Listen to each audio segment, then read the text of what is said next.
درود شریف ویسے بھی تقاضا محبت ہے. سادی سی بات ہے، کوئی شخص صرف اسی کو یاد کرتا ہے جو اسے یاد کرے. کوئی گھڑی، کوئی لمحہ، کوئی وقت، کوئی موقع ایسا نہیں جہاں ہمارے نبی نے ہمیں یاد نہ فرمایا ہو. وہ عرش کی بلندیاں ہوں یا فرش کی شانیں ہوں، امتی امتی لب پہ جاری رہا. امتی تیری قسمت پہ لاکھوں سلام. ہر وقت حضور نے امت کو یاد فرمایا. تقاضا کرتا ہے نبی پاک کا یہ یاد کرنا کہ ہمارے لبوں پر بھی ہر گھڑی درود و سلام جاری رہے. یہ تقاضا ہے. پھر من لم یشکر الناس ولم یشکر اللہ، حضور نے فرمایا جس نے لوگوں کا شکریہ ادا نہیں کیا وہ اللہ کا بھی نہیں کر سکتا. اگر اللہ کا شکریہ ادا کرنا ہے تو پہلے لوگوں کا شکریہ ادا کرنے کا طریقہ سیکھے. لوگوں کا شکریہ ادا کر سکے گا تو پھر اس کو شکر خداوندی ادا کرنے کا موقع ملے گا. اس دھرتی پر ہر بندے پر کسی نہ کسی کا احسان ہوتا ہے. کسی کا بھی نہ ہو تو ماں باپ کا احسان تو ہے جو دنیا میں لانے کا سبب بنے ہیں، ان کا شکریہ ادا کرے. دوستو، سب سے زیادہ احسان ہمارے اوپر ہمارے پیارے محبوب علیہ السلام کے ہیں. سب سے زیادہ احسان. اور یاد رکھیے گا، عقل کے زور پہ دین نہیں ملتا، ورنہ سائنسدان کبھی کافر غیر مسلم نہ ہوتے. یہ رسول اللہ کا کرم ہے کہ اللہ نے ہمیں ان کی امت میں پیدا فرمایا ہے. یہ کرم ہے، نبی پاک کا صدقہ ہے. تو حضور کے احسانات تقاضا کرتے ہیں کہ نبی پاک صلی اللہ علیہ وسلم پر زیادہ سے زیادہ درود و سلام پڑھا جائے. پھر درود و سلام اللہ کی رضا بھی ہے. اللہ چاہتا ہے کہ میرے بندے میرے نبی پر درود پڑھے. درود و سلام نبی پاک صلی اللہ تعالی علیہ وآلہ وسلم پر اللہ کی رضا بھی ہے اور خود نبی پاک کی بھی رضا ہے کہ لوگ ان پر درود پڑھیں. یہ جو سورہ احزاب کی آیت ہے نا، ان اللہ و ملائکتہ یصلون علی النبی، یہ اس کا شان نزول ذرا دیکھیے گا کیا ہے. پہلے تو لوگ مقابلہ کرتے رہے حضور علیہ السلام کے ساتھ. فکری مقابلہ جاری رہا. فکری وہ کہتے تھے نہیں، ایک خدا کیسے نظام چلا سکتا ہے، معاذ اللہ ممکن ہی نہیں، زیادہ لوگوں کی ضرورت ہے، بت یہ وہ باتیں ہوتی تھی.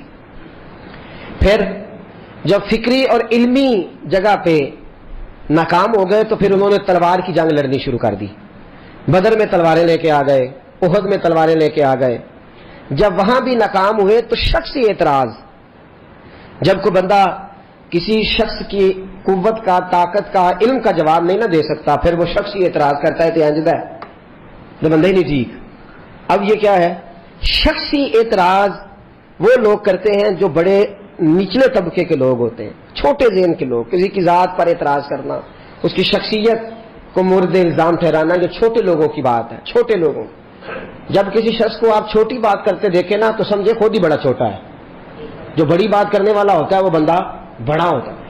کفار مکہ نے کیا کیا؟ شخصی اعتراض شروع کر دیے، نبی پاک پہ معاذ اللہ استغفر اللہ الزام لگانے شروع کر دیے. اب میں ان الزامات کی طرف نہیں جاتا، وہ درد کا ایک معاملہ ہے، وہاں اگر بات چھڑی جائے تو بڑی تکلیف دہ مسئلہ ہے. ایک بات صرف کرتا ہوں. ایک سب سے بڑا الزام یہ لگاتے تھے کہ حضور کی تو اولاد ہی کوئی نہیں، معاذ اللہ استغفر اللہ. پھر ایک بہت بڑا الزام یہ لگاتے تھے کہ انہوں نے 11 نکاح کیے ہیں، صرف 2 بیویوں سے اولاد ہوئی ہے، باقی جگہ پہ تو معاملہ ہی کوئی نہیں. پھر جب نبی پاک صلی اللہ علیہ وسلم نے کچھ مال غنیمت 5واں حصہ حضور کا تھا، تو وہ مال غنیمت کا 5واں حصہ حضور اپنے پاس رکھنے لگے. اس میں سے حضور نوازتے تھے غریبوں کو، مسکینوں کو. کہنے لگے دیکھیں اب پیسے آنے لگے ہیں تو انہوں نے بھی سمیٹنے شروع کر لیے. تو معاذ اللہ یہ الزامات، اب شخصی اعتراضات، ذات پر جب تنقید ہونے لگی تو حضور پریشان ہوئے. عام عزت دار آدمی کے بارے میں بھی کوئی شخص بات کرے تو اسے تکلیف ہوتی ہے. کائنات میں سب سے زیادہ عزتیں اللہ نے میرے نبی کو عطا فرمائی ہیں. کل کائنات کی عزتوں کے وارث رسول پاک ہیں. ایک کونے میں مسجد نبوی کے کونے میں روایت کے راوی حضرت ابو ہریرہ ہے، کہتے ہیں دونوں گھٹنوں کے اوپر یوں بازو لگا کے ان کے اندر سر رکھ کے حضور تشریف فرما ہے، مقدس آنکھوں میں آنسو کونے میں. اور نبی پاک نے جب چہرہ اٹھایا تو داڑھی مبارک سے آنسوؤں کے قطرے گرنے لگے. حضور کیا ہوا؟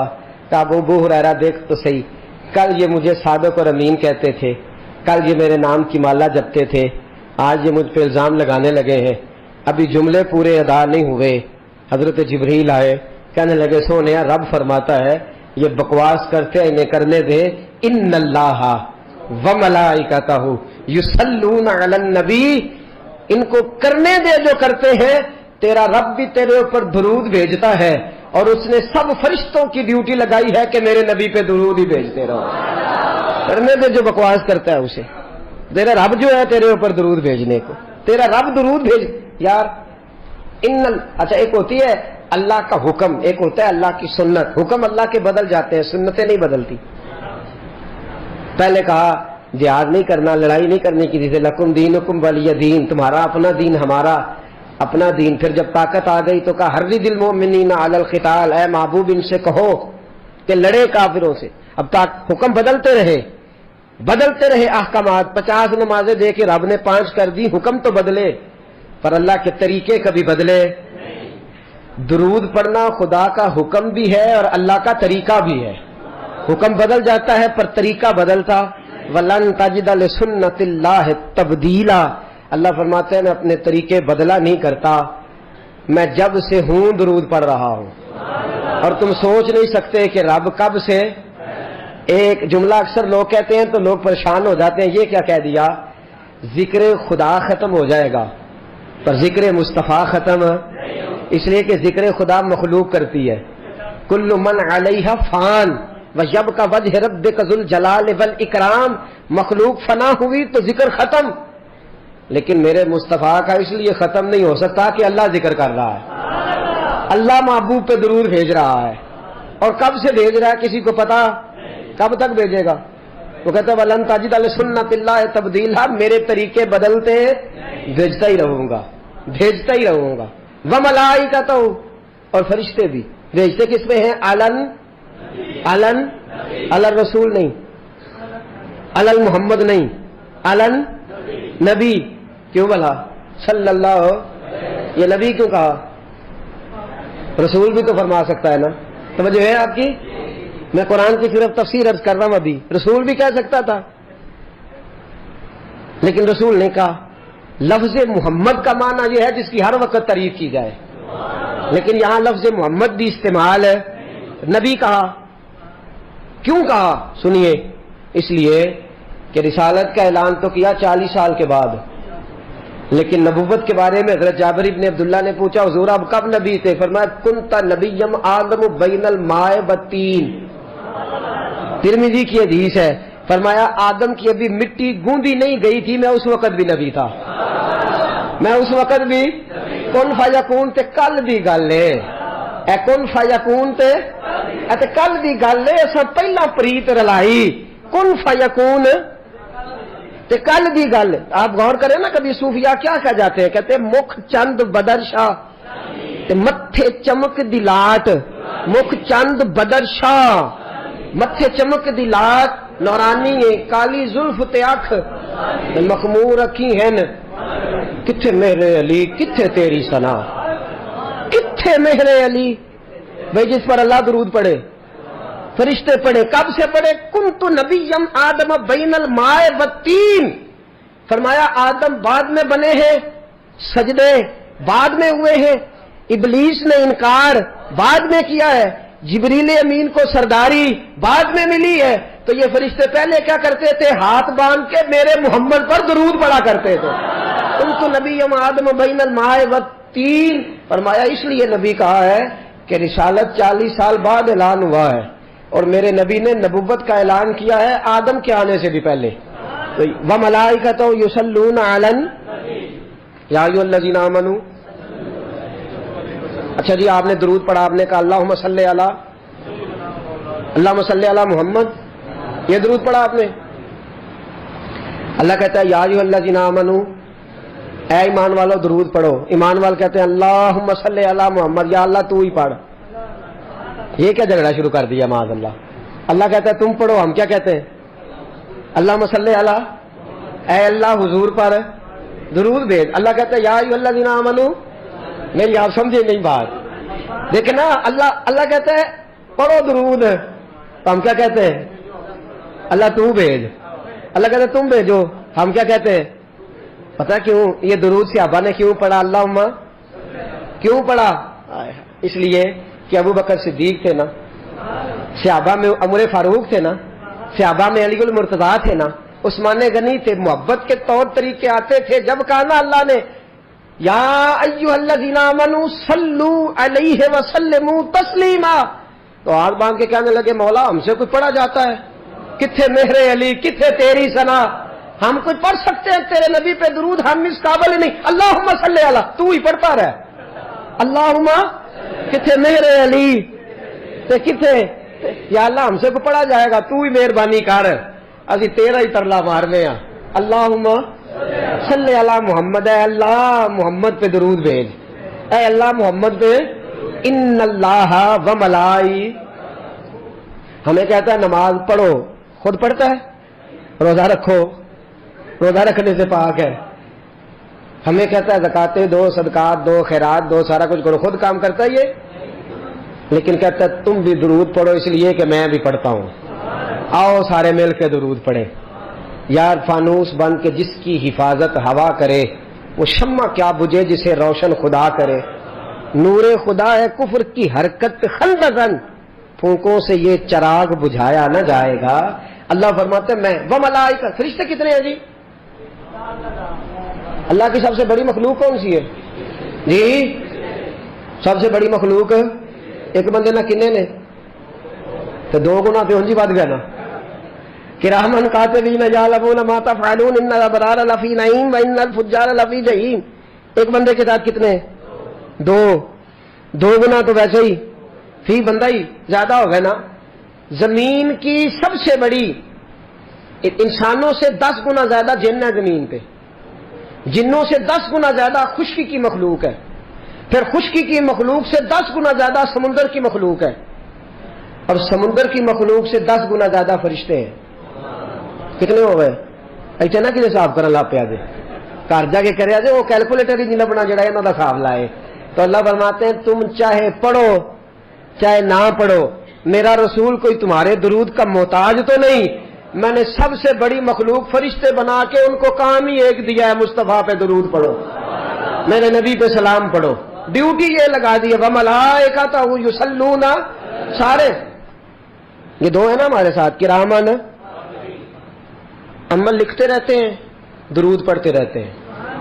عمل ہاتھ کار والے تے دل, عمل لکھتے رہتے ہیں, درود پڑھتے رہتے ہیں. ہر وقت درود جاری ہے فرشتوں کا, ہر وقت فرشتے درود پڑھ رہے ہیں. فرشتے نہیں گن سکتے تو درود کون گن سکتا ہے؟ میرے محبوب پر درود و سلام ہر لمحہ, ہر لحظہ, ہر گھڑی جاری و ساری ہے.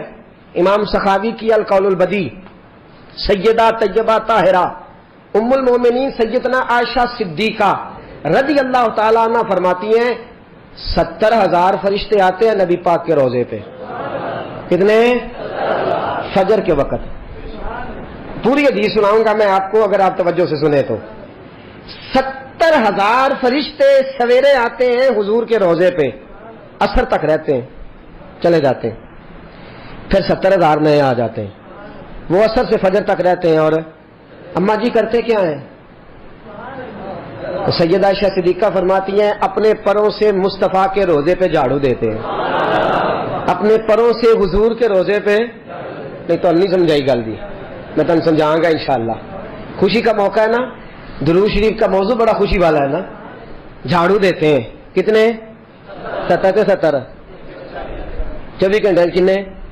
140 نہیں, 140,000, 140,000. حضرت عائشہ فرماتی ہیں پروں سے جھاڑو دیتے ہیں اور حضور پہ درود بھیجتے ہیں, چلے جاتے ہیں. نبی پاک کا جو حجرہ ہے نا, اس میں 2 آدمی لیٹتے تھے تو تیسرا لیٹ نہیں سکتا تھا. اس حجرے میں روزہ ہے, 3 قبریں ہیں, چوتھی کی جگہ نہیں. قیامت کے قریب جا کے بنے گی جب جناب عیسیٰ آئیں گے, اللہ کی قدرت سے وسیع ہو جائے گی. 3 تو کل قبریں ہیں, تو 70,000 فرشتے جھاڑو دینے آ گئے. نہیں سمجھاؤں گا, میں عرض کروں گا بات. یہ مسجد ہے نا, اس کا حال ہے. 2 بندے تھے جھاڑو ماریا سویرے, انہیں باہر رکھا تو 2 ہور آ گئے. مثال دے رہا ہوں. ایک بزرگ بیٹھے سن, انہوں نے آخیا چلو جڑے کھ رہ گئے سن ایڈے مگروں آئے نے انہوں نے جی تو جی 2 اور آ جاتے انہیں کی کرنا ہے جی یہ 4 تو مار گئے نا جھاڑو, تو باقی تو 2 کی کرن گے؟ کچھ بھی نہیں. حاضری ہے نا, نہیں حاضری نہیں, کھانا پوری آخو. بندیاں کی مثال دے رہے ہیں نا فی الحال تو, یہ کہ تو سانو راضی نہ کر کام تو وہ سی جڑا ہو گیا ہے, وہ نہ حاضری دے رہے ہیں نہ کھانا پوری کر رہے ہیں. غور کرنا میری بات پہ. بھائی پر لے کے آیا فرشتہ, 70,000 لائن میں لگ گئے, جھاڑو دینے لگے. فجر کے وقت شروع کیا, عصر تک جھاڑو دیتے رہے, درود و سلام پڑھتے رہے, پھر وہ چلے گئے, 70,000 باقی آیا. اس نے عصر سے شروع کیا اور فجر تک جھاڑو دیتے رہے پروں سے اور درود و سلام پڑھتے رہے. بھائی جھاڑو تو وہاں دیتے ہیں جہاں کچھ ہو. مصطفیٰ کے روزے پہ تو نور ہی نور ہے, جھاڑو کس بات کا؟ سیدہ کہتی ہیں پروں سے جھاڑو دیتے رہے. تو مجھے کہنے کی اجازت دو, اصل بات یہ ہے کہ فرشتے نے کہا مولا پر تو بنائے ہیں پر مزہ کوئی نہیں, پر تو بنائے ہیں پر خوشبو کوئی نہیں. تو اللہ نے کہا جا کے میرے محبوب کے روزے سے لگا لے, خوشبو بھی آ جائے گی, برکتیں بھی آ جائیں گی. وہ سویرے آئے, عصر تک لائن میں لگ گئے, پر لگاتے رہے, برکتیں لے جاتے رہے. حدیث دے دوں, حضرت حنزلہ بن حزیم حضور کے صحابی, مسند امام محمد بن حنبل کی حدیث, لوگ ان کے پاس جا جا کے پوچھتے تو نہاتا نہیں, خوشبو بدلتا نہیں, تیرے طور طریقے کس طرح کے ہیں کہ خوشبو ہی خوشبو ہے؟ تو آپ فرماتے ایک بار میرے رسول نے میرے سر پہ ہاتھ رکھ دیا تھا, ایک بار ہاتھ رکھا تھا, خوشبو دوبارہ. تو یہ جو 70,000 آیا ہے یہ فیض لینے آیا ہے, یہ مصطفیٰ کے روزے پہ کرم لینے آیا ہے. پر قربان جاؤں دوستو, عظمت کی بات یہ ہے, شان کی بات یہ ہے, ایک بار جو آیا اسے قیامت تک دوبارہ موقع نہ ملا. رب جانے سونے محبوبہ تیرے شہر دیاں کی لذتاں نے, رب ہی جانے سونے محبوبہ تیرے شہر دیاں کی لذتاں نے. ایک رون جنہاں نے ویکھیا نہیں, ایک رون جنہاں نے ویکھیا نہیں, ایک رون دوبارہ جاون لئی. 70,000 فرشتے آئے, قیامت تک موقع نہیں ملا. میرے محبوب نے کہا یا اللہ یہ قانون فرشتوں کے لیے بنانا جو میرے لیے تڑپیں گے, جب جب تیری توفیق ہوگی تب تک آنے کی اجازت دے دینا.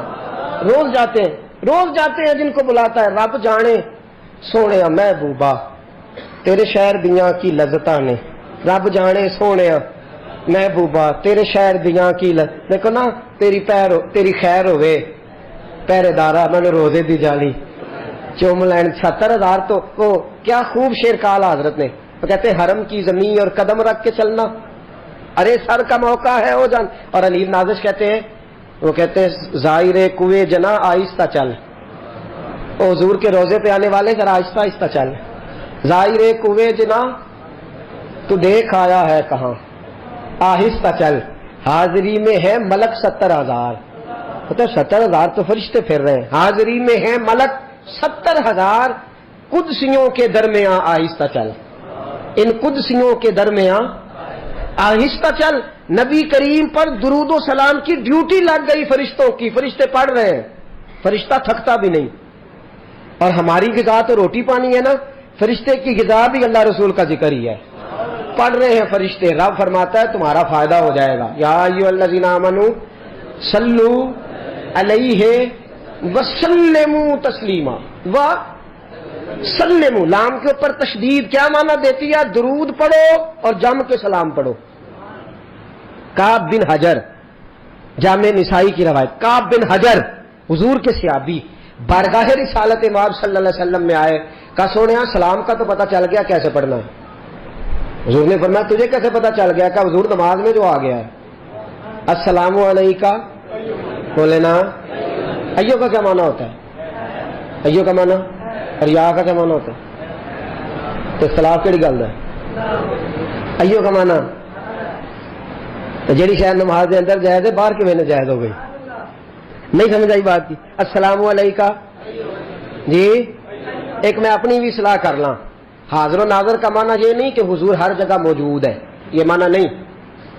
قطعاً کوئی ایسا غلط عقیدہ نہ گھڑے جس کی شریعت اجازت نہیں دیتی. یہ کوئی مطلب نہیں کہ نبی پاک ہر جگہ موجود ہے, کہیں نہیں لکھا ہوا. معنی یہ ہے کہ حضور اپنے مزار اطہر پہ موجود ہے, ساری دنیا کو یوں دیکھ رہے ہیں جس طرح ہاتھ کی ہتھیلی کو دیکھ رہے ہیں، ساری دنیا کو یوں دیکھتے ہیں جس طرح ہاتھ کی، جہاں جی چاہتا ہے تشریف لے جاتے ہیں. بس اس سے زیادہ عقیدہ سمجھ آ گئی؟ لا مکان تک اجالا ہے جس کا کہ وہ ہر مکان کا اجالا ہمارا نبی، سب سے اولا ہو اعلیٰ ہمارا نبی کریم صلی اللہ تعالی علیہ وسلم نے فرمایا میرے غلاموں تم میں سے جب بھی کوئی مجھ پر درود پڑتا ہے اللہ نے ایک فرشتے کی ڈیوٹی لگا دی ہے، وہ لے کے میری بارگاہ تک پہنچا دیتا ہے. کتنے فرشتوں کی ڈیوٹی؟ کتنے کی؟ نہیں میں موٹی گل کرنا، جان کٹن کی ڈیوٹی کنے فرشتیاں دی ہے دسو نا. ادنا تے واقفیت بڑی ضروری ہے نا، ادنا تے کام پینا ہی پینا ہے. اور کسی سے تعلق رہے نہ رہے اس سے کام. اللہ کی خلق الموت والا یاد موت پہلے ہے، تو جان کتنے فرشتے نکالتے ہیں؟ حضرت ایک ٹائم میں کنے کنے بندے جاندے نے؟ اپڑ جاندے نے سب تھاواں تے جی پہنچ جاتے ہیں نا. تو وہ جو فرشتہ جو حضور فرماتے ہیں کہ اللہ نے ڈیوٹی لگائی ہے، وہ فرشتہ جہاں بھی کوئی درود پڑتا ہے درود لے کے آتا ہے. اگلے لفظ سنو گے تو خوش ہو جاؤ گے. حضور فرماتے ہیں جس نے درود پڑھا ہوتا ہے آ کے اس کا نام بھی بتاتا ہے، اس کے باپ کا نام بھی بتاتا ہے. فرشتہ آ کے درود پہنچاتا ہے، اس کا نام بھی بتاتا ہے جس نے پڑھا ہے، اور اس کے باپ کا نام بھی بتاتا ہے. بھائی ایک فرشتے کو پتہ چل جاتا ہے کہاں کہاں درود پڑھا جا رہا ہے. اگر حضرت اسرائیل کو پتہ چل جاتا ہے، ایک فرشتے کو پتہ چل جاتا ہے، تو نبی پاک تو سب کے امام ہے. روزے دے والے نے غلاماں دیاں ٹولیاں ایک پیا سندا ہے کروڑاں دیاں بولیاں، ایک پیا سندا ہے کروڑاں دیاں. نبی کریم صلی اللہ علیہ وسلم کے لفظ حضور نے فرمایا حضرت سیدنا بلال حبشی سے. کس کو فرمایا؟ دیکھو درس بھی کس کو دیا جا رہا ہے؟ حضرت بلال کا. بلال جمعے والے دن میں پہ درود زیادہ پڑھا کر. اور حضور جمعے کو کیا فرمایا؟ یوم مشہود ہے، باقی دنوں میں فرشتے پہنچاتے ہیں. اسمعوا صلاۃ لاہل المحبہ، اور جو جمعے والے دن محبت سے پڑھتا ہے اس کا درود میں اپنے کانوں سے سماعت کرتا ہوں، اس کا درود میں اپنے. حضرت بلال بڑے سیانے تھے، ہمارا بھلا کر گئے، کہنے لگے حضور وصال کے بعد بھی واللہ وہ سن لیں گے اور فریاد کو پہنچیں گے ہم. آقا وصال کے بعد بھی حضور نے فرمایا یا بلال ان اللہ حرم علی الارض ان تاکل اجساد الانبیاء فنبی اللہ حی یرزق. فرمایا اللہ نے حرام کر دیا ہے زمین پر کہ نبی کے جسم کے قریب جائے. اللہ کا ہر نبی اپنی قبر میں زندہ ہوا کرتا ہے. تو جمعے والے دن درود پڑھ، تیرا درود مجھ تک. یہ تو ہے نا دنیا کی بات. ان اول الناس بھی یوم القیامہ اکثرهم علی السلام. یہ بھی ترمذی ہے. ابھی تک میں جو حوالے پیش کر رہا ہوں مضبوط کتابوں کے جن پر اختلاف کی گنجائش نہیں ہوتی. فرمایا ان اول الناس بھی یوم القیامہ. حضور فرماتے ہیں قیامت کے دن لوگ میرے قریب قریب بیٹھیں گے. علماء میرے پاس ہوں گے، ان کو میں قریب بٹھاؤں گا. کن کو؟ تسی بھی بایا کرو نیڑے، مہربانی. یہ سنت ہے نبی پاک صلی اللہ علیہ وسلم. عالم کے پاس بندہ بیٹھتا ہے تو اسے کچھ نہ کچھ ملتا ہے. فرمایا علماء میرے پاس بیٹھیں گے، حفاظ بیٹھیں گے، قراء بیٹھیں گے. پھر فرمایا حاجی بیٹھیں گے، حاجی میرے پاس بیٹھیں گے. سخی کو میں اپنے قریب جگہ دوں گا. اور ایک موقع پہ میرے نبی پاک صلی اللہ علیہ وسلم نے فرمایا جس سے اس کے ماں باپ راضی ہوں گے اس کو بھی میں اپنے پاس جگہ دوں گا. صحابی بڑے سیانے تھے، کہنے لگے سونے ہاں سب سے قریب کون ہوگا؟ قریب کا لفظ مزیدار نہیں، نیڑے کر لیتے ہیں. حضور سب سے نیڑے کون ہوگا؟ تو نبی کریم نے فرمایا ان اول الناس بھی یوم القیامہ اکثرهم علی الصلاۃ. فرمایا قیامت کے دن سب سے قریب اسے بٹھاؤں گا جو درود زیادہ پڑھا کرتا تھا. جو درود زیادہ. اساں جے ہاں گناہیاں دا جدوں اعمال نامہ فرول ہوئے ذرے ذرے نے سامنے آ جانا ہے. جو جو منہ تھی بولیا بول ہوئے اساں کول حضور دے بیٹھ رہنا ہے. لکھ عمل ترکڑی تول ہوئے او دے کولوں کی رب نے حساب لینا جڑا بیٹھا ہی محمد دے کول ہوئے صلی اللہ تعالی. ان اول الناس بھی یوم القیامہ اکثرهم علی الصلاۃ. فرمایا جو زیادہ درود پڑھتا تھا وہ میرے زیادہ قریب بیٹھے گا. درود و سلام وظیفہ بنائے اور درود و سلام جو پڑھے گا اس کی دعا قبول ہوگی. نبی کریم علیہ السلام تشریف فرما ہے. مسجد کے کونے میں بندہ آیا، اس نے آتے کہا یا اللہ بیمار ہوں شفا دے دے، بھوکا ہوں روزی دے دے، ننگا ہوں کپڑا دے دے. حضور نے فرمایا اس کی دعا قبول نہیں ہوگی. چند لمحے گزرے ایک بندہ اور آیا، اس نے ڈائریکٹ دعا شروع نہیں کی، پہلے کہا یا اللہ تو بڑا کریم ہے، یا اللہ تو بڑا مہربان ہے، یا اللہ تیری بڑی شانیں، یا اللہ سب تعریفوں کے لائق تو ہے۔ پھر کہا اے اللہ اپنے نبی پہ درود بھیج۔ پہلے اللہ کی حمد کی، پھر مصطفیٰ پہ درود پڑھا۔ اس نے دعا کے لیے ہاتھ اٹھایا تو نبی پاک اٹھ کے قریب آ گئے، فرمایا سل تو ہوتا، تو سوال کر، تو جو بھی مانگے گا میرا اللہ تجھے عطا فرما دے گا، تو سوال کر، اس لیے کہ تو نے پہلے اللہ کی حمد کی ہے، پھر مصطفیٰ پہ درود پڑھا۔ اور ترمذی ہی میں دوسری حدیث ہے، حضرت عمر فاروق فرماتے ہیں جو بغیر درود کے دعا مانگے لبوں پہ ایاک نستعین ہے، پر اس حقیقت پہ بھی یقین ہے اگر تیرے واسطے سے مانگوں کوئی دعا بے اثر نہ ٹھہرے۔ کہا حضرت عمر فاروق نے فرمایا جو بغیر درود کے دعا مانگے گا اس کی دعا زمین اور آسمان کے درمیان لٹکی رہے گی، خدا تک نہیں جائے گی، عرش تک نہیں جائے گی۔ کیسے جائے گی؟ فرمایا پہلے اللہ کی حمد کرے، پھر مصطفیٰ پہ درود پڑھے، اب جو دعا کرے گا اللہ قبول فرما لے گا۔ درود پڑھنا چاہیے۔ کتنا؟ حضرت کعب بن مالک آئے، کہا سونیا جتنا میرے پاس وقت بچتا ہے 4 حصے کر لیے ہیں، ایک حصہ درود پڑھتا ہوں، 3 حصے باقی کے وظیفے۔ فرمایا ما شئت، جیسے تیرا دل کرے، فإن زدت فهو خیر لکم، اگر زیادہ کر لے گا تو تیرے لیے بہتر ہو جائے گا۔ عرض کی حضور میں 2 حصے کر لیتا ہوں، آدھا وقت درود، آدھا وقت باقی کے وظیفے۔ فرمایا ما شئت، مرضی تیری اپنی ہے، فإن زدت فهو خیر لکم، زیادہ کر لے گا تو فائدہ بھی دے رہی ہے۔ حضرت کعب بن مالک رضی اللہ تعالیٰ عنہ کہنے لگے سونیا 3 حصے درود، ایک حصہ باقی کے سارے کام۔ حضور نے فرمایا ما شئت، بھائی مرضی تیری اپنی ہے، مرضی تیری اپنی ہے، فإن زدت فهو خیر لکم، اگر زیادہ کر لے گا تو فائدہ تیرا ہے۔ کہنے لگے حضور میں نے کیا کرنا ہے، باقی وظیفے پڑھ کے میں درود ہی پڑھتا رہوں گا۔ آپ جو کہہ رہے ہیں بہتر ہے تو